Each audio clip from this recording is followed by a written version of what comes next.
All right, the 49ers have officially made their coaching staff hires after all those departures over the first month of the offseason. The staff is set about a week before the start of the new league year. That's March 16th, next Wednesday. So we're going to go through them. The 49ers have sent out the press release, the email. We know exactly who all the positions will be, including the one that people are wondering about the most, and that's special teams coordinator. It's going to be Brian Schneider, who ran that for a decade with Seattle, including some really, really good years for the Seahawks from 2010 to 2020. There's a picture of Brian. Oh, we'll put it up here. Brian Schneider. There's a picture of him.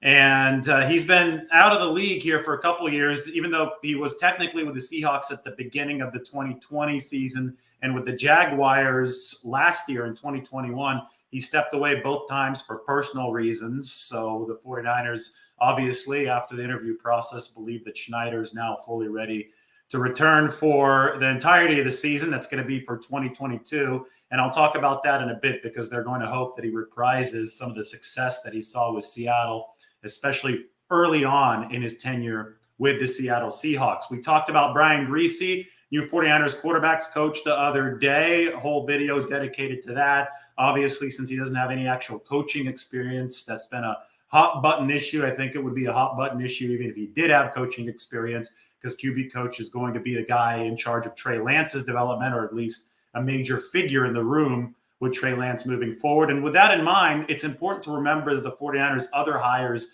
and other promotions will also have a big impact and a major influence on the upcoming development of Trey Lance. And that includes Clay Kubiak, who was an offensive quality control coach, promoted to assistant quarterbacks coach this year. Clay Kubiak is Gary Kubiak's son, obviously.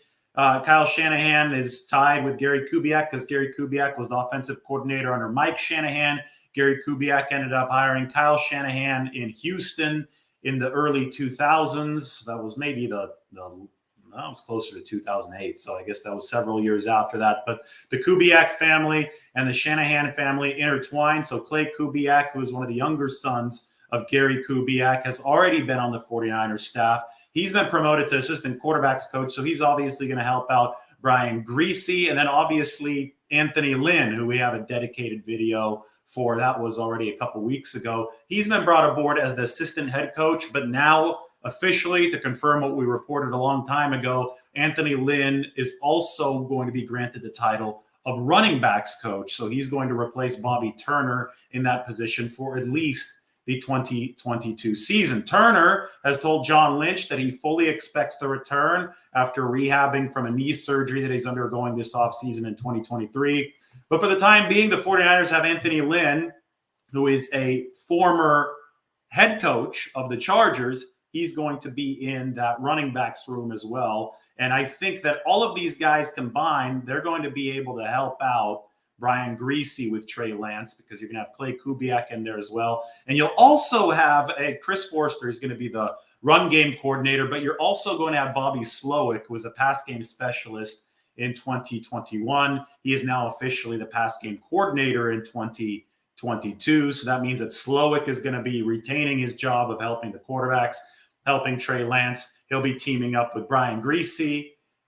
He'll be teaming up with Clay Kubiak. He'll be teaming up with Anthony Lynn. And, of course, the guy at the very top of the food chain, Kyle Shanahan, is going to be very hands-on in the development of Trey Lance. So I mentioned the Slowick situation. Chris Forster, who's lost both of his offensive line assistants to different jobs this past year. They're both head offensive line coaches now. Zach Yenzer is the head offensive line coach now at the University of Kentucky, and Butch Berry's the head offensive line coach for the Denver Broncos. Well, Forster, they've added 2 assistant offensive line coaches underneath him. We'll talk about them in a second. But Forster now is also going to be reprising Mike McDaniel's former role of run game coordinator for the 49ers, whereas Slowick is going to be reprising Mike LaFleur's former role of pass game coordinator for the 49ers. So some promotions from within and some sprinkling of talent from the outside for the 49ers to be able to continue churning offensively. One of the coaches on the outside,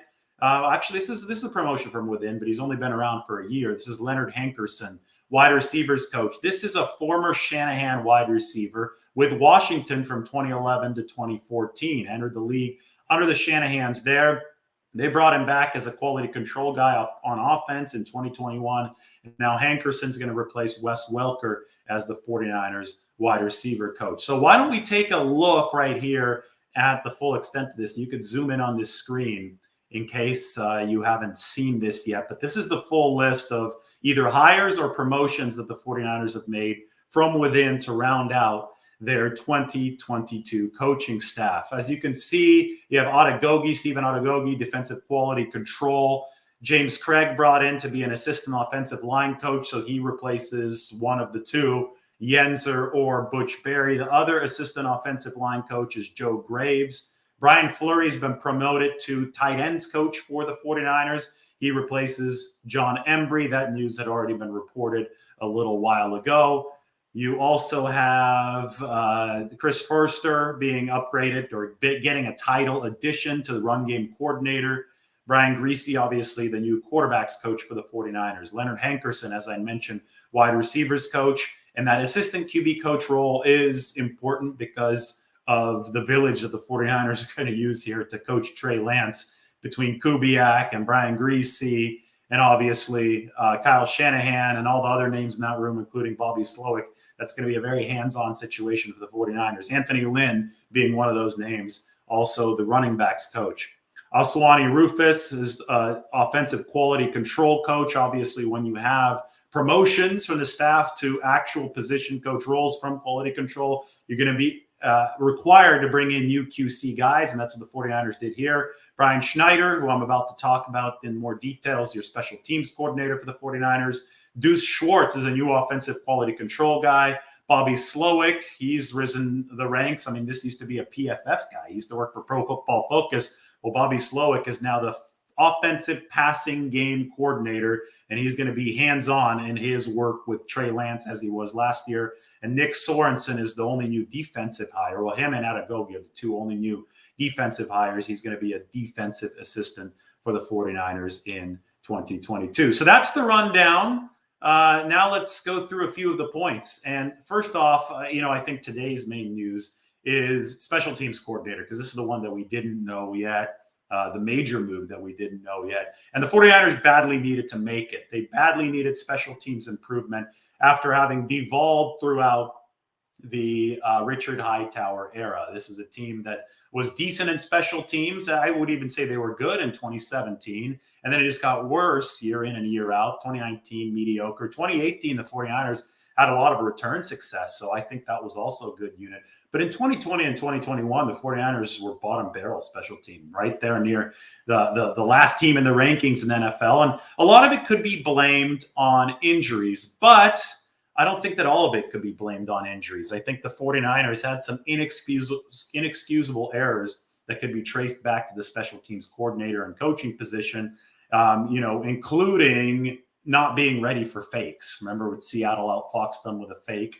Remember the penalties against Dallas, especially in the wild card round where the 49ers had that roughing the punter penalty at a spot when they absolutely could not afford to have it. Those were some inexcusable errors. It was clear that the 49ers knew that those errors, regardless of how beaten up the roster was, shouldn't have happened, but they did, and they didn't renew Richard Hightower's contract. He is now the special teams coordinator of the Chicago Bears, and the 49ers decided to go to Brian Schneider, who was once the coordinator of the Raiders. That was back in 2007 and 2008. Then he was at USC under Pete Carroll in 2009. And then Carroll brought Schneider with him to the Seattle Seahawks, where he was the special teams coordinator for a decade, from 2010 to 2020, when in September he left due to those personal reasons. But I could open up another window here for us. We need to take a look to see what kind of success Brian Schneider had with the Seattle Seahawks in his role. And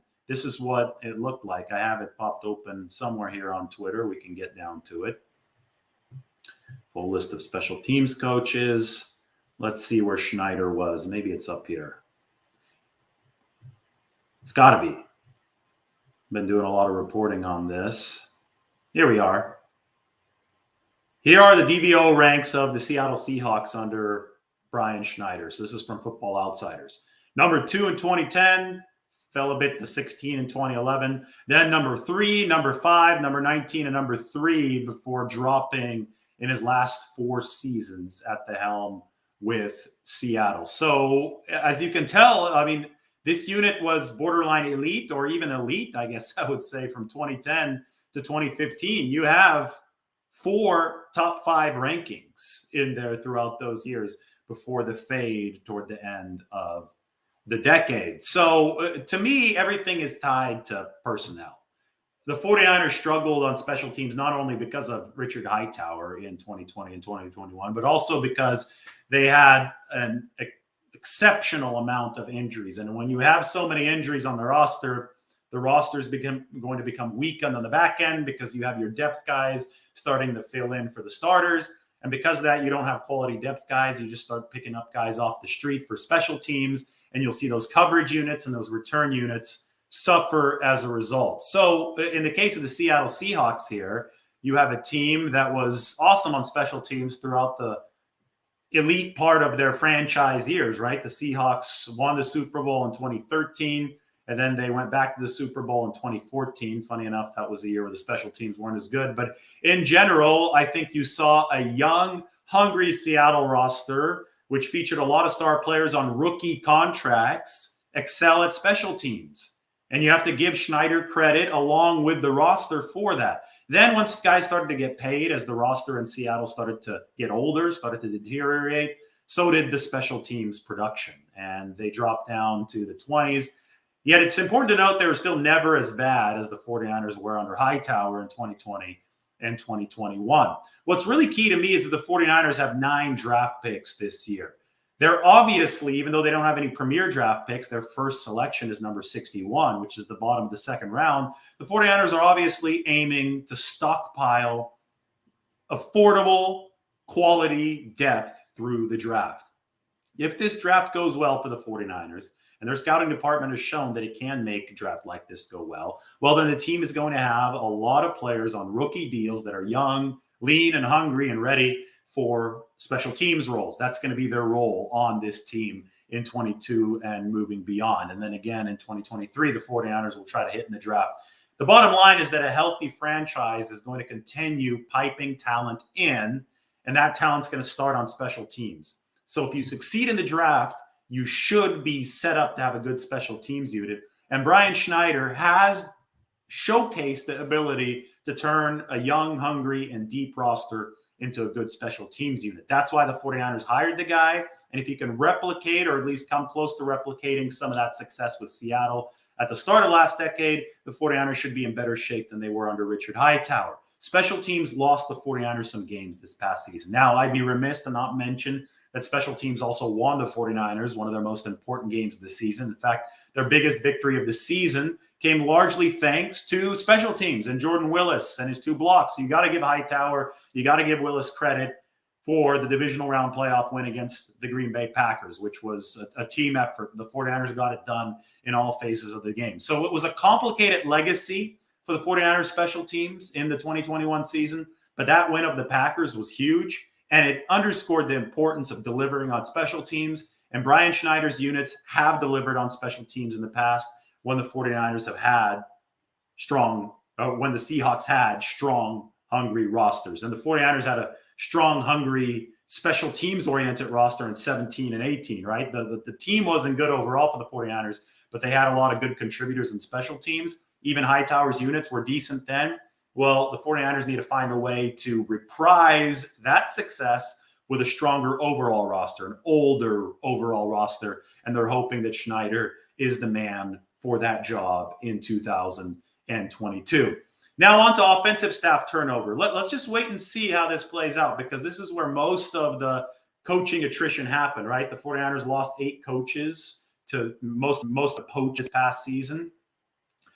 To me, Shanahan's earned the benefit of the doubt as far as his ability to develop a coaching staff. So you have to sit back and say, okay, a lot of guys like to poach from the 49ers. That must mean that Shanahan's doing something right. And B, the 49ers have won, and they've been an offensively efficient team when they've been healthy. That also is an indicator that the coaching staff is doing something right. But there has been a lot of turnover at a particularly critical juncture in this team building process for the 49ers as far as their coaching staff goes. You have lost Mike McDaniel, your offensive coordinator. And he was a big time architect of what Shanahan has done, especially in the run game over the past several years. You have lost John Embry, a tight ends coach, who was a huge part of developing George Kittle and turning that guy into a yak monster by encouraging him not to run out of bounds. That was a big part of the 49ers mentality, the physical prowess with which they play. Now, you have lost Wes Welker, a wide receivers coach who really seemed to effectively get a lot from Brandon Ayuk this past season. And obviously, Deebo Samuel is one of the best players in football. So those are all big names that you do have to replace. And I haven't even mentioned the assistant offensive line coaches that the 49ers lost and just the full breadth of brain power in those meeting rooms that they have to find a way to replace in this 2022 season. But there are some intriguing hires and intriguing promotions from within. And promotions from within, they may not be the sexiest things to Twitter or to the outside world, but when the coaching staff is as respected as it is, and we know that it is respected based on the poachings that have happened here over the past 2 off seasons, even after the 49ers were 6-10. Well, if there's that kind of respect in the building for how Shanahan is developing these staff members, well, there should also be respect for the lower level guys that he's promoting. That's why I say wait and see. Let's see how this group works together. But to me, the fact that you have Anthony Lynn now in that group, the fact that you have Chris Forrester now in that group who can be that run game coordinator, on top of his offensive line duties. I mean, this is a really respected football mind. The fact that, a guy like Leonard Hankerson has learned the coaching system and he already knew Shanahan's system from 2011 to 2014 as a player. The fact that he's now the wide receivers coach, all of that to me seems to suggest that the 49ers think that they could build healthily from within while also bringing in a little bit from the outside. You have Anthony Lynn with that head coaching experience. He replaces a coaching veteran in John Embry on that staff, right, as assistant head coach. So losing Bobby Turner is tough, but it's a whole lot easier when a guy like Anthony Lynn comes in instead of him. So with that in mind, why don't I take a few questions about the 49ers coaching staff, and we'll go from there. I'll answer questions about the staff first. I know there's probably going to be stuff about Garoppolo, but this is about the staff, so why don't we go first? Make sure you subscribe to the channel, too, before I get to this. Jimmy G stuff. Here's Hugh Wilkins. I'm impressed with this new group of coaches. The only losses that concern me are Mike McDaniel and Wes Welker, but I think the 49ers have covered themselves well. But yeah, in the case of McDaniel, you're hoping that you get good production coaching-wise from Chris Forrester, who's going to be scheming that run game. And again, Forrester, the Shanahan history goes back, right, a while, and Shanahan believed in him, bringing him back into the league a couple of years ago as a special assistant. And Forrester has proven himself now with the 49ers as their offensive line coach. He was in that head offensive line coach position this past year after John Benton left with Saleh and LaFleur to the Jets. So you have to hope that works out for the 49ers. And you also have to hope that Anthony Lynn, I think he's going to be a big part of what the 49ers schematically try to do, because he's known around the league as a power run game architect. So I think Anthony Lynn's going to give the 49ers some power run game stuff that they're going to be able to pair well with Trey Lance's legs and the read option and all this and all that. So, it's going to be a collective effort to replace a guy like McDaniel, who obviously brought a lot, but you're going back to that run and pass game coordinator division, right? You had it with McDaniel being the run game coordinator pre-2021. Then Michael LaFleur left and McDaniel became the offensive coordinator. But you had the division of labor between McDaniel and LaFleur, the pass game coordinator. You're going to have that again now with the 49ers, with Bobby Slowick moving up to pass game coordinator and Chris Forrester being the run game coordinator, with Anthony Lynn, I'm sure, helping out. Wide receivers coach is interesting because you do have a newer guy there in Leonard Hankerson. But like Wes Welker, he has playing experience. And the 49ers obviously must think that he has the ability to communicate what they need to communicate to the players. Wes Welker had that ability. They also think that Leonard Hankerson has that ability. Now, Brian Fleury, that's an interesting promotion, a tight ends coach, and we'll see if he could yield the same results that John Embry did. But this is the benefit of building a culture that's effective in the entire building. And that means that once you have the culture, this is what Bill Walsh did, by the way, in the 80s and 90s, why his coaching tree is so big. Guys naturally get promoted because the guys naturally buy into the system. Guys naturally become knowledgeable, and they naturally become coveted by the rest of the league. And the rest of the league can include your own team. So if the rest of the league is coveting your coaches for promotions, then your own team can covet its own lower level coaches, its quality control guys, for promotions within the system. If the system works, and so far I think, all indications are that the 49ers system is working, well, that means that you're going to have promotable guys within the structure of the entire operation. And that's where Brian Fleury moving up to tight ends coach comes in. That's where Leonard Hankerson moving up to wide receivers coach comes in for the 49ers. All right. Any more coaching questions? I'm really curious to see the connection between Lynn and the backs. Well, Anthony Lynn is a former Bobby Turner running back. Back in Denver during his playing days, Anthony Lynn played under Mike Shanahan and Bobby Turner, and Kyle Shanahan was around that team as a teenager. So, by the way, Anthony Lynn before that was a running back for the 49ers back in 1995 and 1996, in case he didn't know. So Lynn has 49ers ties. Lynn has Shanahan, Bobby Turner ties, and obviously Lynn, in the years since his playing days, has developed a reputation of being a good run game schemer. So I think that Lynn and the running backs will get along because of the fact that he is a former running back, but I also think he's going to be an important voice in play design meeting rooms. It's going to be Lynn. It's going to be Kyle Shanahan. It's going to be Chris Furster. Those are all nice names to have now that you don't have Mike McDaniel and Mike LaFleur left a year ago. So I'm also very curious about that. What if the Niners hired David Lombardi? I don't know. Send this along to John Lynch. Maybe he wants to hire me. I don't know. I talked to him last week. He gave no indication that he wanted to hire David Lombardi to the coaching staff. Although if you are pursuing the Lombardi trophy, it might not hurt to have a Lombardi on your staff. I'm just saying.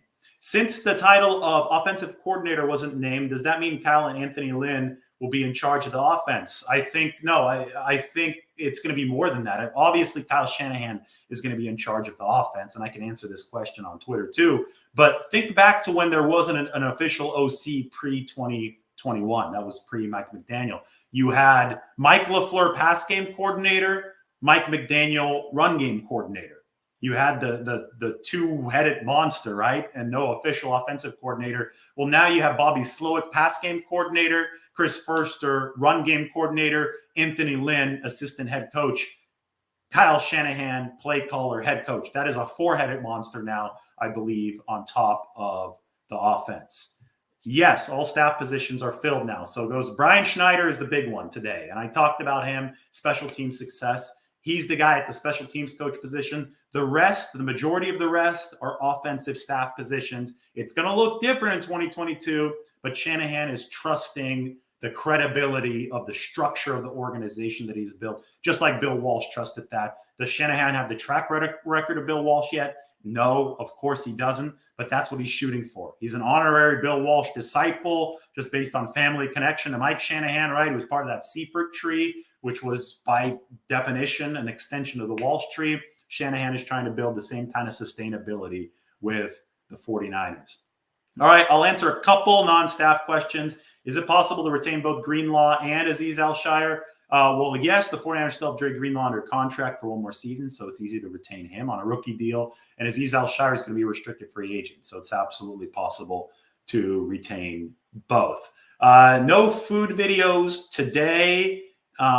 Sorry about that. I didn't have anything worth putting on video today. I had a good chicken sandwich at the gym. It wasn't a video kind of thing.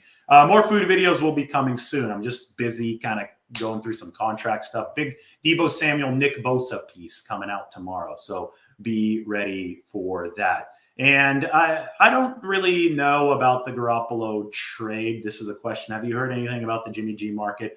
The Niners end up cutting him. They get some sort of compensation from the team that picks him up. Yeah, they would get you would only get compensation for the team that picks him up if Garoppolo played out his contract with the 49ers. If you cut him, you're not going to get a comp pick in that case.